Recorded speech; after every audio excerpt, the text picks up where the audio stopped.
Hey, it's Mother Funny Time with Andie and Angie. 2 cousins, 8 kids, 1 grandkid, 2 states. And a whole lot of fun. Woo! Welcome back, Mother Funny Tribe. It's good to be back with you. It's Angie and Andie again to talk more about momming, grandmomming, living la vida loca.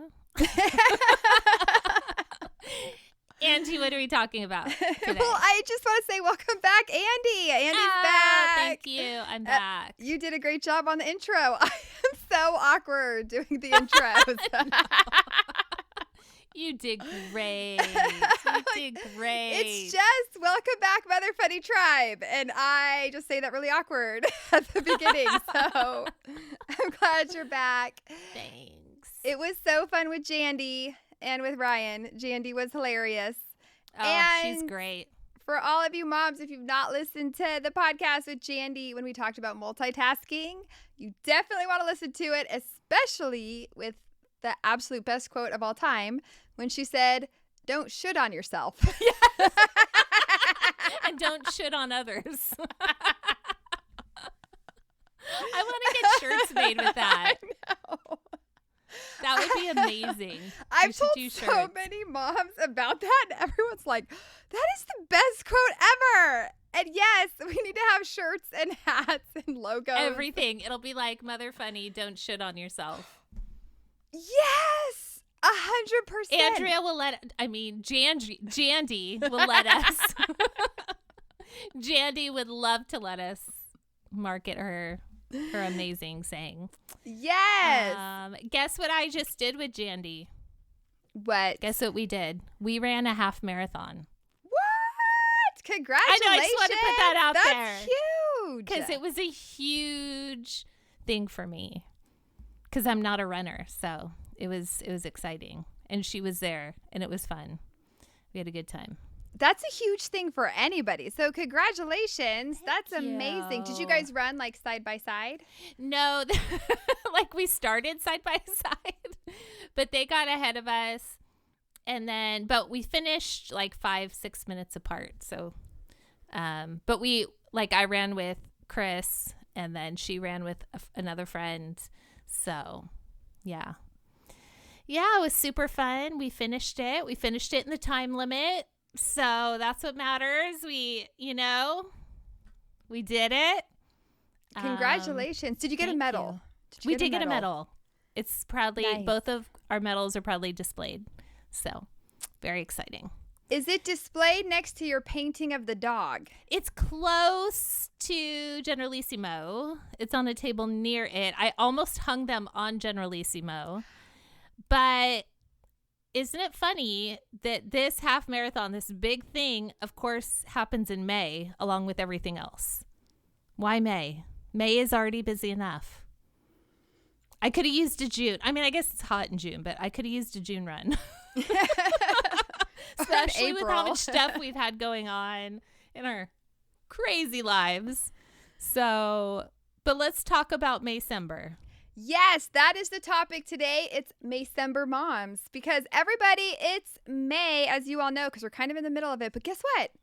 Also, happy belated Mother's Day because Mother's Day is in May.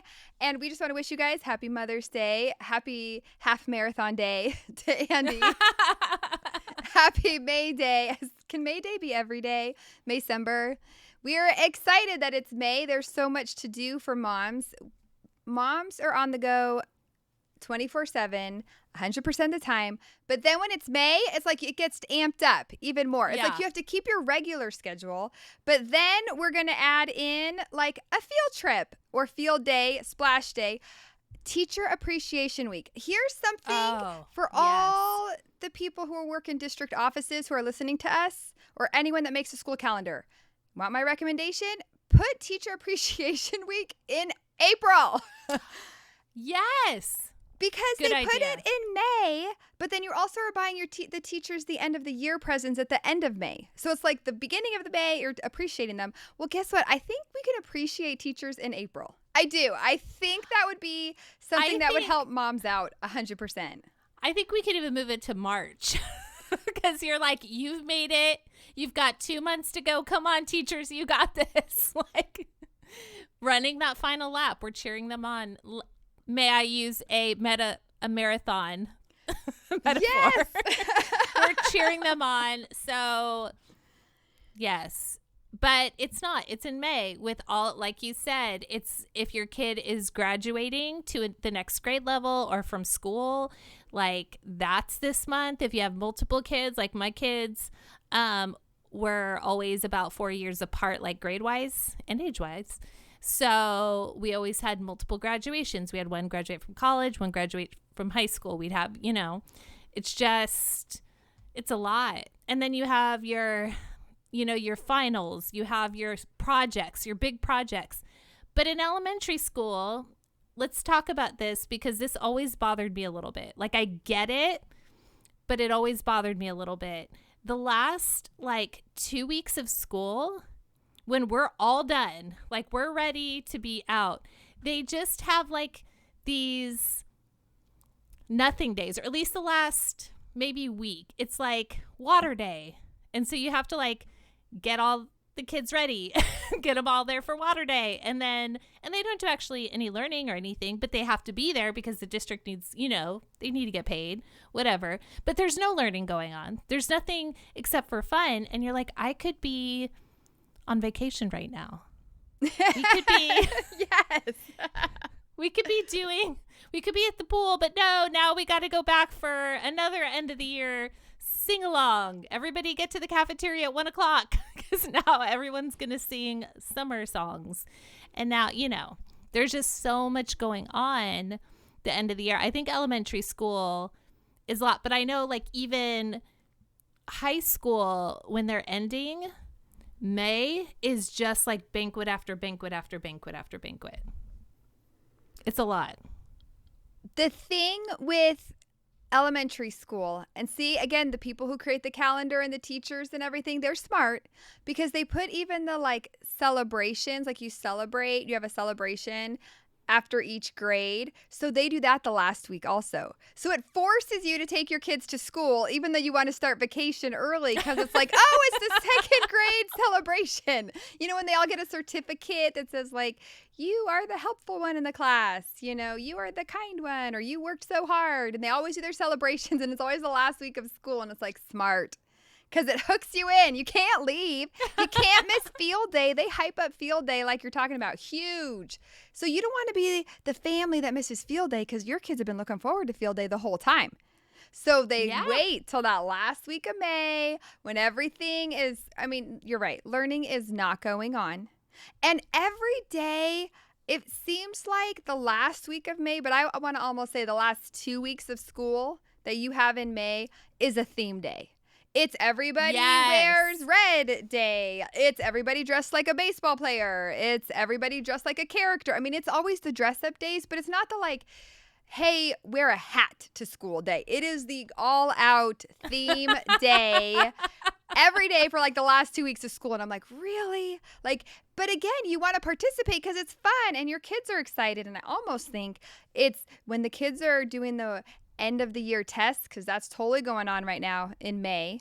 It's they have STAR, but then they have these MAP tests now. And then they also have if you're in middle school and high school, you're doing finals, or you're talking about the AP. I don't know when that's thrown in there too. So it's all the testing you're talking about, but it's almost as if for those elementary school kids, they're looking forward to that last week. Because everybody knows learning is not happening. So it's okay, get through this hard time, get through the testing, get through the last spelling test, the last bit of learning, and you're hanging on for that last week. So even though the parents are ready to go on vacation, or they're hey, as a mom, I am tired of getting up so early, making your lunch. It's the getting up early. It's they're rushing out the door.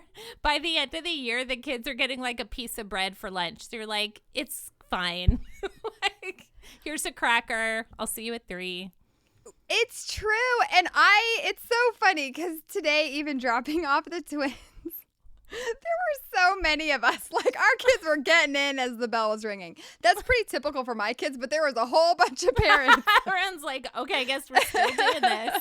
All of us were like, it's May, it's May, it's May. Everyone, that's all we had to say. We all knew, like, yeah, it's just May. The kids are done, the teachers are done, but they're also excited. You know, like yearbook signing day. That's something that's happening. And they always want to look through the yearbooks, and it's always an event. I know sometimes even at the cafeteria, they have like special treats, you know, kind of like the last week. The other thing in May, when you have elementary school kids at least, is the birthday parties. Because you're celebrating and going to the birthday parties for the kids in May, but then also the kids who have summer birthday parties, they're celebrating their birthday in May also. Because when you have a summer birthday, who knows if they're going to make the birthday party or not. So on top of, like we're saying, the regular schedule, on top of just sending your kids to school, trying to make them lunches or not, and they're getting a piece of toast and crackers, and all the theme days and sports. Here's some runner's gel. It'll give you energy for every 45 minutes. Yes, there's so much. And guess who really is the one holding it all together and keeping it all together and making sure everybody is dressed as they're supposed to be for that specific theme day, because you don't want to send your kid in their pajamas if it's not pajama day. But you also don't want to send your kid not in pajamas when it is pajama day. Like, you got to really keep that stuff scheduled out. It's the moms. It's like, you know, it's so funny because it sounds like the last week of school is just camp. It's just like half-day camps that you have to get your kids to, but it's not just camp. You have to have them dressed like somebody very specific. And, you know, if you just have one child at school, that's one costume, which is still a little tricky, especially if you don't know ahead of time. You find out like the night before, oh, hey, Mom, do we have any Civil War costumes? Because tomorrow's Civil War Day. You know, stuff like, it's never like wear a red shirt. Like you were saying, it's always like something like, this would have been great to know like 2 weeks ago, but it's always something more complex.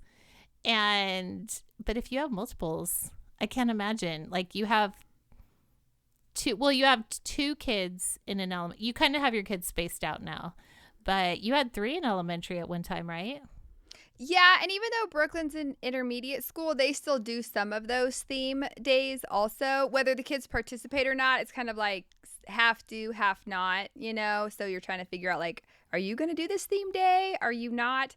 And I will say the reason why I said red day or wear a red shirt day or wear a red hat day is because apparently my kids don't have the color red. The only thing we have for red is Christmas or Valentine's Day. And anytime it was red, it was like we literally have to go shopping to find something red. I guess my kids, I should say, my girls just don't wear red. Cole wears red and it's his favorite color. But for some reason, my girls in general don't wear red. So anytime it's like, wear red, I'm like, no. We don't have red. Funny because I don't have very much. I have a couple red things, but I like never wear them. And whenever I'm supposed to wear red to something, I'm like, come on. I don't love red on me. It's all the things that moms deal with. They're now having to buy something red. Their kids are red. But part of that is moms feel busy all of the time. And they're saying like moms are constantly thinking and going and going and going. But now on top of that, and it's heightened and there's so much more to do, moms can start to get overwhelmed. And part of it is there's so much to do. The to-do lists are even longer. And then you also, like we're talking about, want to help the teachers and, you know, volunteer where you can or be at those special activities or volunteer or chaperone at the field trip because you don't want to miss out.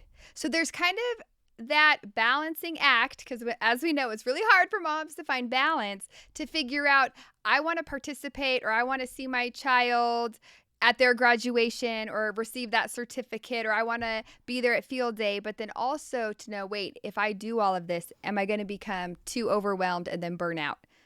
Where is that line? And as you, Andie, since you have olders, I know you've been through May multiple times. You've lived multiple Mays. I'm super young, but I've been through a few. Just some. How did you monitor that, especially being a homeschool mom too? Because May's extra busy for homeschool moms on top of it because you're like finishing up all the curriculum and. Yeah. I don't think I did super well as far as not getting overwhelmed. I would get some overwhelmed.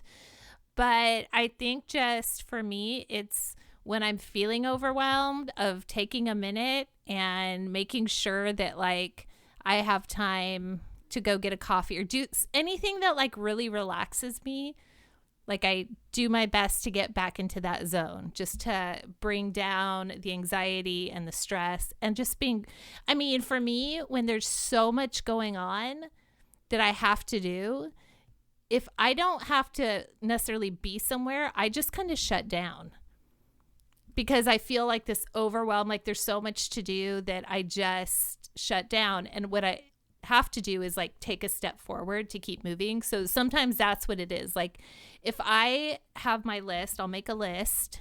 That usually helps.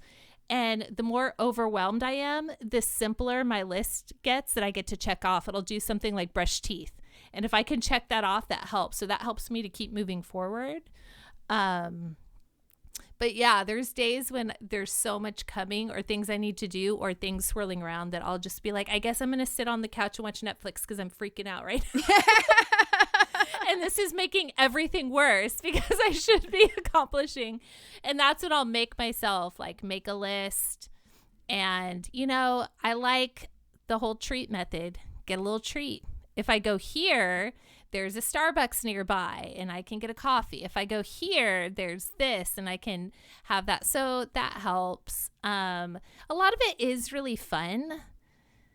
It's just exhausting, but it's fun. And, you know, it's like especially with kids, a lot of these things are like their lasts.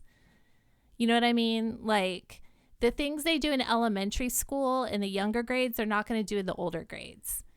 And the things in the older grades, you know, they'll be done forever. And then that's even more sad, but like sad and exciting at the same time. So like 5th grade graduation, it's an ending.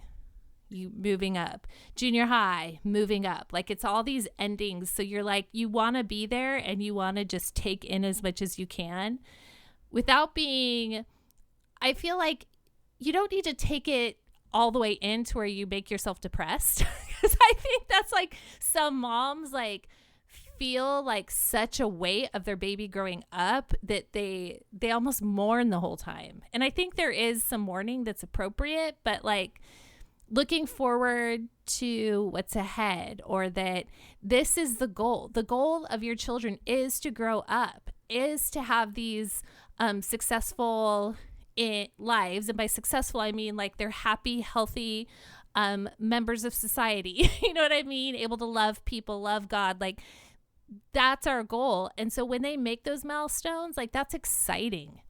A child graduating to the next grade, that's exciting. It is sad. It's bittersweet, but it's also sad. So just trying to enjoy it without mourning, I think is a good tip. Love it for what it is. But if you wallow in, because I could wallow in like, this is the last time my child will be able to have a certificate appreciation day. You know what I mean? This is our last volleyball game. I was so sad, but I didn't know it was the last volleyball game till the next day. And then I felt robbed. I didn't get to celebrate her last, but I wasn't sad enough on the last volleyball game. I didn't get to take it in like I should have. I didn't get my wallowing mom moment. Wallow in it, but then be excited. Like, I don't know what psychiatrists would say, but like I find myself the moment like I start to get really sad of just being like, no, we're not going to do that. We're going to be excited for the next stage, because you know what? You can't go back. And it's a privilege for your kids to get older. It's an honor for your kids to get older. It's an honor for us to get older. Gray hairs are an honor. It's a privilege. I'm down my soapbox. Preach. Every time I get sad about my kids getting older, I'm like, this is what I wanted for them. I mean, what a blessing to be older. Not all moms get that. You know, like let's celebrate that our children are moving forward and they're going to have families of their own. So, okay, enough of my soapbox. It's so amazing that you just said that. And what always gets me at these certificate end of the year, I don't even know what to say, celebrations, because every grade does it, you know. Time waster. No, I never did. No. They're trying to keep you in school, but I appreciate the fun they make it. Because it's like in kindergarten and first grade, they have these celebrations. Your kid gets a certificate. But you know what gets me every time is the video. They show the video with the pictures, and you see your child's entire school year with their friends and what they've done and the smiles and the laughter. And it just gets you. It's so beautiful and so amazing. I cry every time. And there was one where it must have been Brooklyn's third grade. That's right. It was Brooklyn's third grade, like, award ceremony. And I could not stop crying. Like, and I had Cole, and he was a baby, and then my friend was there, and she has 5 kids, and she had her baby, and we're like in the back with like our babies and like our third graders, and it was like, oh my gosh, not out of like sadness, but out of like, you have had an amazing year. Like, look at all that you've accomplished. This is so incredible. Now, our district, like elementary school is kinder through 4th grade, and so the graduation is at 4th grade. And what our district does, and it's so funny, is you get like the huge giant big heads. Like, I know, like, we showed you the picture of like, you get your child's, like, you get a picture of them with a big head. And then as they do you decorate their car. So the night before their graduation, like, we decorated our car like crazy for Brooklyn. We decorated this SUV. Everybody piles in that day. And then the kids like stand up, like, you know, we have that sunroof or whatever. So Brooklyn was like standing up with her big head waving. It's kind of like a parade almost. And all the kids drive in together. And some people have golf carts. Some people have trucks. I mean, it's Texas, and you know, you're going into the school, like, and so it's the last drive, like you're driving to elementary school for the last time, and the kids are so excited with their big heads and everything's decorated. Super awesome moment. I totally started crying. Like, that's when I cried. It was like her like last drive to elementary school. But I loved that instead of the moment being sad for the kids, like, it really is exciting for them, and it's fun, and they all look forward to like the last drive, you know. And then they do the graduation, and then the kids walk around the school for the last time.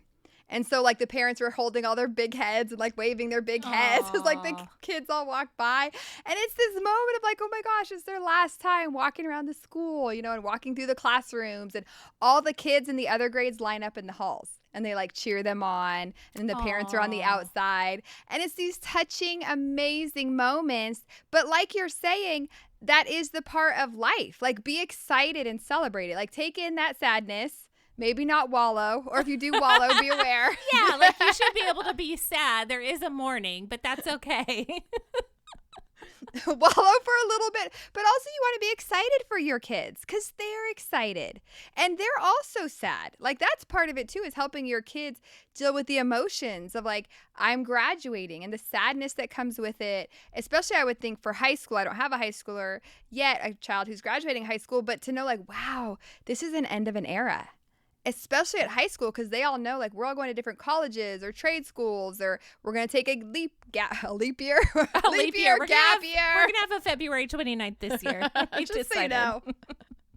We're going to have a gap year. And so for them, they're like saying goodbye, but they're also excited. Yeah, for sure. It's like it's bittersweet, I think, for high school. I think by the end they're like, get me out of here. But they realize their friends, like, everyone's going off in different directions, and then they're nervous about starting college. So it's all those feelings that are typical human feelings that we all have to go through. Our kids have to go through. I mean, I think this is the good thing. Like, we need to go, like, it's so great that we get to go and our children get to go through these things, like being afraid of change, being afraid of the future, missing what's past, being excited what's for now, like getting to go through those feelings this age with people who support you. You know what I mean? So as they grow into adults, when these things happen, because still as moms, we go through change, right? Like, when our kids grow up, we feel that change. When our jobs lessen, like how much we're needed when that changes. Like, there's just a lot of change, moving, whatever, people you love not being around anymore, and all these different things like we have to go through. I think it's such a great experience for kids to have these milestones so that they can learn proper ways to deal with it. But I also want to say this regarding the big heads. Well, they're so awesome. Here's my opinions. I love the big heads thing. I got heads for Shiloh's, which they call, like, for Shiloh's high school graduation, we got Shiloh heads, which cool. they confiscated. What? At the entrance. How do you confiscate someone's big head? We had to put her heads in a pile of heads, but I'm going to tell you something. We did smuggle a head in, and we had contraband Shiloh head because we're like, come on. We even made smaller ones. We didn't make the giant ones, but here's what I'm going to say. They're not cheap. No. Right? If you're going to get a good head. A good big head. A good big head. They're not cheap. And it takes some time, so you have to plan ahead. Get it? You gotta plan ahead. Okay, so of course my first thought is these poor kids whose parents can't buy a big head, but we won't go there because I know that's not what we want to focus on. But it makes me think, how much money do we as moms, because we're the ones buying all these things, do we spend in May compared to December?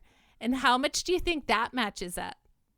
Between all the like spirit days where you have to wear the different clothes and the different things and costumes, the special treats, the special like things you have to pay for parking or whatever, like, and the big heads and the parties. And I mean, graduation, the senior year, you're going to pay a lot in May, or, well, our schools are usually in June, but May is when everything starts wrapping up. So don't forget, because this is shocking, in May, you also start paying for fall sports.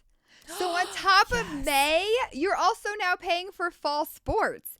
And if you have not signed your child up, back in February and March, you're supposed to sign your kid up for summer sports or summer camps, because the sign-ups start in February and March for summer camps. But sometimes your child's like, wait, I do want to go to that camp. Even though I said back in February I didn't want to go to this camp in July. Now they find out all their friends are going to that camp in July. So now they want to go. So now you're also paying for the summer camps. If you haven't already paid for it, you're paying for those summer camps also in May. So on top of everything else like you're talking about, and really sometimes you're like $25 here, $10 here, $5 here. We talked about, hey, maybe they're eating at the cafeteria the entire time. The entire month of May. Week. Yeah. Part of that too. I mean, it's almost like December. That's just like why it's called Maycember. Budget-wise, like I know a lot of people, like you plan your Christmas budget and you start saving through the year. You have to do the same for May. You need your giant heads. All your costumes. When Brooklyn went to take her big head picture, she was in this super cute purple sweatshirt and some black leggings, and it was adorable. And as we're driving there, Brooklyn spilled water all over the purple sweatshirt. And so we get there and I was like, okay, well, you can't wear that because it's going to show for your big head picture. And we couldn't go back because they're scheduled tight. It's like you got 15 minutes to take your big head picture. So she takes off her sweatshirt and she has this light gray old t-shirt that was Riley's, that was just not the cutest. And so she had like these black leggings, this old gray shirt, and then I did her hair and like the like 2 French braids with the pigtails, which is the cutest hairstyle of all time. But because of that, it made her big head wide, like even bigger. Like she had, out of the entire group, the biggest big head. Like everybody was like, her big head is huge. And thankfully her like little body was super small, so you couldn't really notice her gray shirt that was old. And then we had her like holding a sign to kind of cover the shirt that was gray and old. And it was hilarious. But when I went to go pick up her big head, the girl hands it to me and I turn it over. I go, that is not my daughter. She gave me the wrong person. She had labeled it wrong. And Brooklyn's wasn't done for like 2 more days. She's like, I'm so sorry. I was like, I cannot hold this person. I can't hold their sign. Like, that's awkward. That's not my child. This is weird. I feel kind of creepy. Well, we're out of time already. So we have to save it. We have to save it for next episode. What are we going to talk about? We are going to talk more about Maycember Moms and all the things that we go through, and also maybe some ways to not get so overwhelmed, or to identify when you are getting overwhelmed, or like Andie talked about, some strategies that work. And everybody talks about how busy they are in Maycember, but the good thing is we're focusing on moms. And we're not complaining. Yeah. So that's what sets us apart. We're not complaining. I try, and then Angie's like, nope. I won't let her. She won't. All right. We'll talk to you guys. Wait, later. Like us. Share us. Put us on a big head. Yes. Make a big head of us. We need mother funny big heads. Yes. That would be amazing. And check us out on YouTube. Yeah. Check out the video. All right. Bye. Bye. All right. That's all we have time for today. We got to wrap it up, unfortunately. But just remember, you might think you're doing just okay, but we think you're doing really great. Thanks for hanging out with us today. We hope you have a great Mother Funny day. Please like and share our podcast. But please don't tell our moms.